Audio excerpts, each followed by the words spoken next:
live at Remington at the 2024 SHOT Show with my friend Ronnie Evans. Ronnie is the man that knows all things SHOT Shell at Remington. So we're going to talk a little about the competition loads. I myself have been using the STS, the Nitro, and the Gun Club line for, man, it's been since 2007. So many years, hundreds of thousands of targets broken and smoked coast to coast. So first thing I want to ask you about is, I've been hearing a lot about this Remington Cure product. Sure. Tell me what was the inspiration by that, and what's the cause? So the Gun Club Cure product was brought out a couple years ago, and we wanted to do something to help kind of give back. So we went with the blue hull, and we actually charge about $1 per box more, right, than what you would stand with your standard gun club. It's the same gun club that what you're used to shooting, you love all the time, but we've changed the color, and what we're doing with that is proceeds, as a portion of the proceeds raised from that goes back to children's hospitals throughout the country. So since we've introduced this, we've already hit about $20,000 we've given back doing that. So we're pretty excited about that. That's awesome. And what I have noticed about this Cure shell, because I have shot it, is you do make a low recoil line in the Cure shell, correct? We have our standard, yes. We still have it. We had our 1145, and we also make it, I think it's 1100. It's 1100. Yeah. So an 1100, and I've shot that a lot, and what I've found is I'm still getting a quality break. I'm still getting smoke, but I'm not feeling the perceived recoil of that 1150. Right. And where I really like that is in like the first shot of doubles. Like that first shot of doubles, or when you're dealing with like youth shooters or females that aren't quite as big as we are, strong and muscly, I get it. But that being said, I mean, they're not glutton for the punishment. No. They just want to be able to have fun and shoot. Sure. And that that line is here. And then in other low recoil, you have we have STS. an STS low recoil as well. The same load configuration. We're at 1,100 feet per second. It's really good, like you said, for the first shot of doubles, and there's people shooting it for singles as well, and it breaks the target really well. So internally, I mean, I know STS has a figure 8 wad. Yep. This Gun Club has a power piston wad, right? Power piston style wad. Power piston. So they're both a one-piece wad. They're both one-piece wad. This one, the other thing different about this as well is the antimony in the shot is less on the Gun Club than it is the STS. Okay. So let's talk about antimony a little bit, because we just spoke with the heavy shot guy, and he talked to us about tungsten, and he talked to us about steel and all these other things. But that being said, what does antimony mean in terms of breaking targets? Okay, so the higher the antimony content, it makes the shot harder. The harder the shot, it actually does two things. One, it helps with the consistency of a pattern. A harder shot patterns better than a softer shot. Okay. It's less easy to deform, causing flyers. Okay.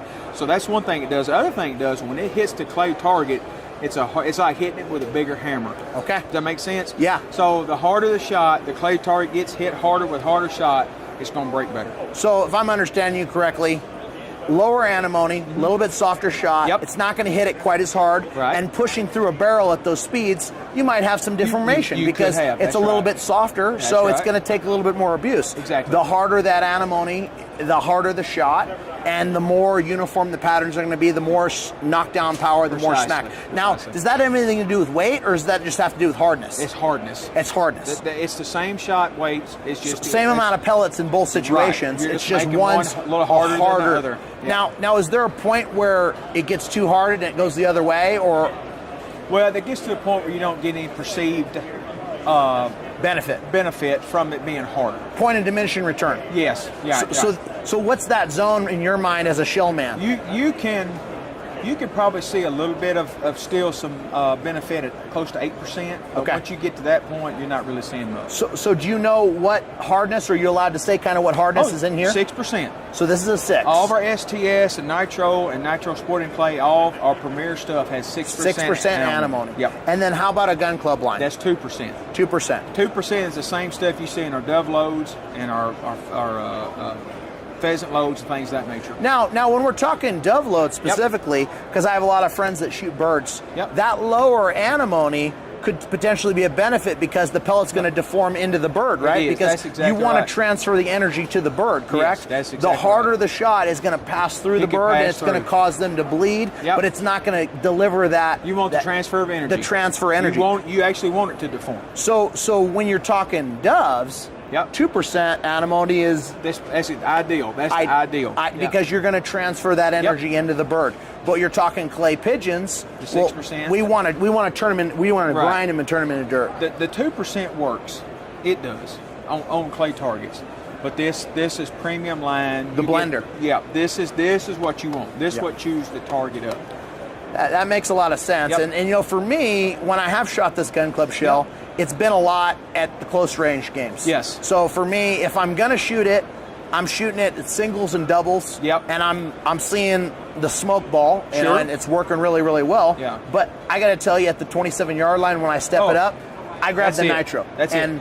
And now with Nitro, what's the big difference between Nitro and STS? Is it powder? Is it wads? What are the big things? We share a lot of the same wad in the load configurations. We share the same shot.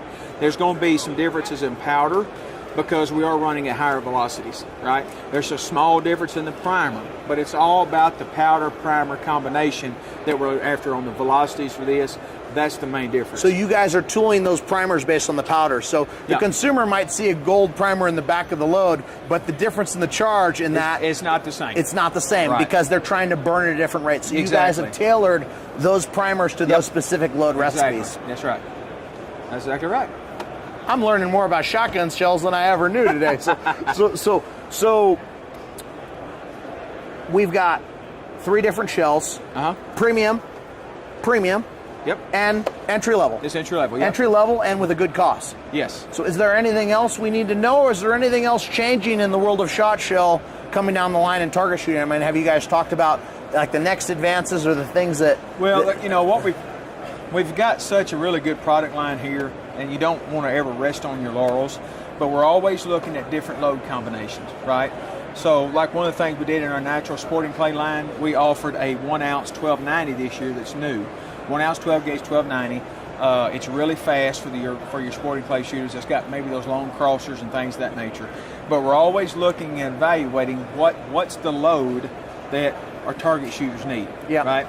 So we always are looking at that. So, and we take feedback from guys like you and our other customers. Say, hey, you know, Ronnie, what have you thought about this? Have you thought about that? So those things. The thing is, I think, you know, in trap shooting, you know, you talk about speed, and we're talking about like this shell comes in at 1235. Yep. And you know, there's a point of diminishing return with speed, because if you keep going up with speed, in my opinion, you could get some blown out patterns, sure right? Could. So at some level, we can shoot more of a shell in the ATA from the 27. Yeah. But like, I want pattern density. I mean, I want that target to come in, and I want pattern density. And I think at some level, you're going to lose some pattern density if you just keep pushing it. Now, by dropping it to the 1 ounce like you did, you get that pattern density back again, because you're not pushing as much through those forcing cones. You're not pushing as much through those barrels. You're not getting that deformation, because I think I've heard this from other people, and you're the expert, but the more load you push, the more susceptible you are to deformation, and if you're pushing it with a lot of speed, it only makes it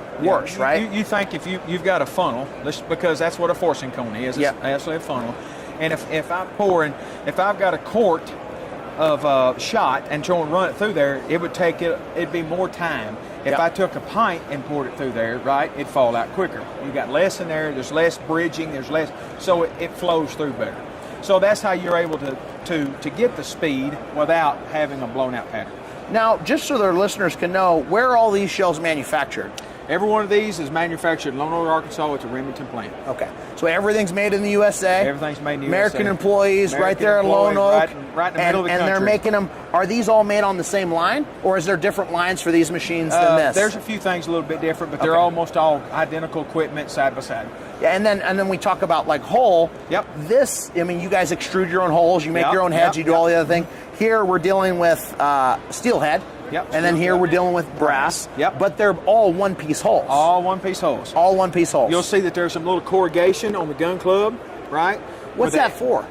That well, what it does actually thins the wall a little bit. Okay. Okay.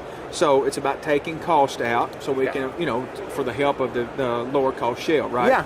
Also with these here, though, you have the smooth shell that I know you're accustomed to seeing. I like that smooth. I do too. I like the smooth, but it's also really good for reloading. Those reload really well, but these reload I've reloaded really these. well. I've reloaded. I get more reloads out of these. Yep. These a little less, and then you know, with that steel hull, it's that It will give. It's that giving, right? Yeah, yeah. And Brass, just you can resize depending pretty on, you know, if you're shooting them in auto loaders. Now I'm shooting in an over/under Krieghoff, so Sure. you know it doesn't really matter. Not as much. But with these ones, they really feed well Sure in the they do. auto loaders if we're Yeah. reloading and we're kind of talking Yeah. there. But well, you know, I appreciate you giving us a rundown on Sure. everything we need to know about shotgun shells. Yeah. Is there anything else we're missing? Is there any other cool ideas or products we need to talk about while we're here? Well, you know, this year we've got a couple of new products. One of them is our Nitro Steel duplex waterfowl load. Let's talk about it. Let's go down here. It's on this far end here.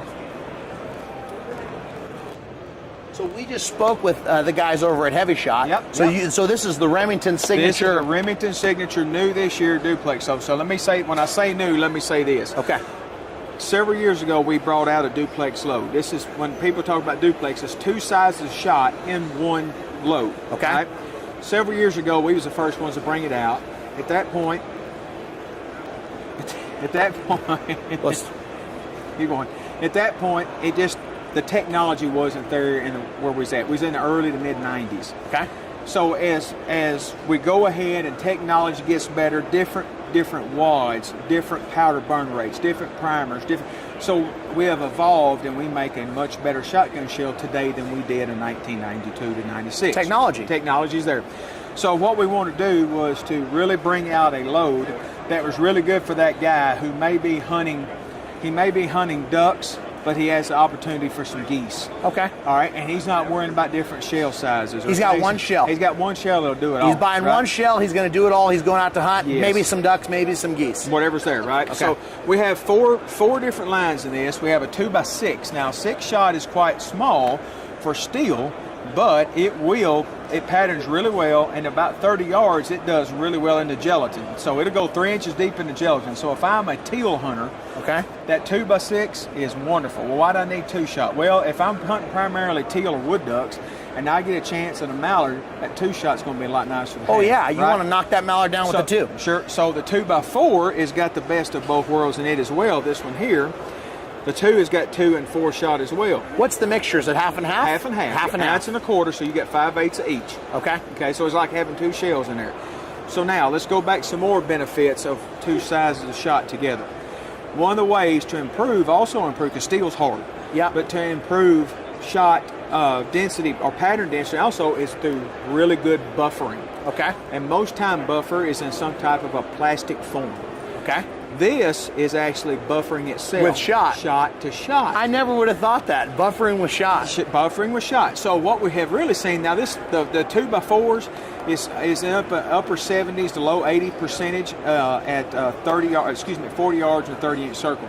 When we got to the BB by 2s and BB by 4s, we were seeing 90% of the pattern inside of a 30-inch circle at 40 yards. So very much more pattern density. Very dense. Because it's buffering itself. That littler shot's carrying that bigger shot out the tube, like we talked about the funnel earlier. Yep. It's fitting through. Now this is an all steel product. All steel product. This is all steel. 100% So this is the guy getting into duck hunting. He wants a great shell for everything, entry level, not going to break the bank. Nope. He's going to grab the Nitro Steel duplex and go to work. You'll notice that they're an OD green color with a black oxide cap. That does 2 things. One, it helps with concealment if you've got it in your shell, that you don't see a big brass shell coming out there.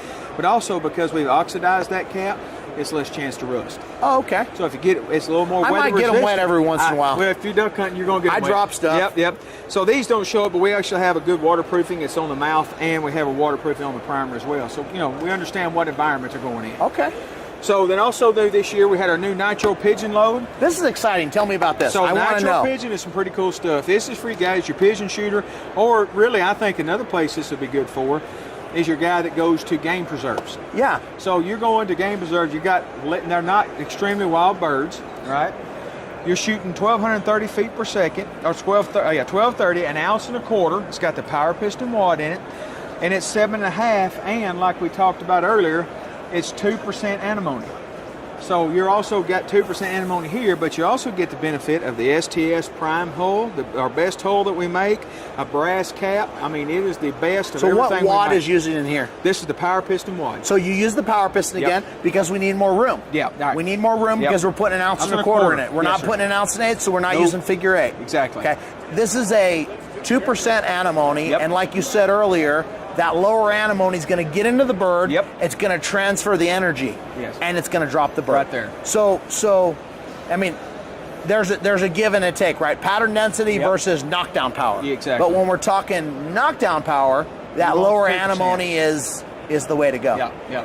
Game loads. So Yes. do most game loads have lower antimony? I mean, if you Yes. see a game load, it's a lower antimony. You see game loads, it's almost always.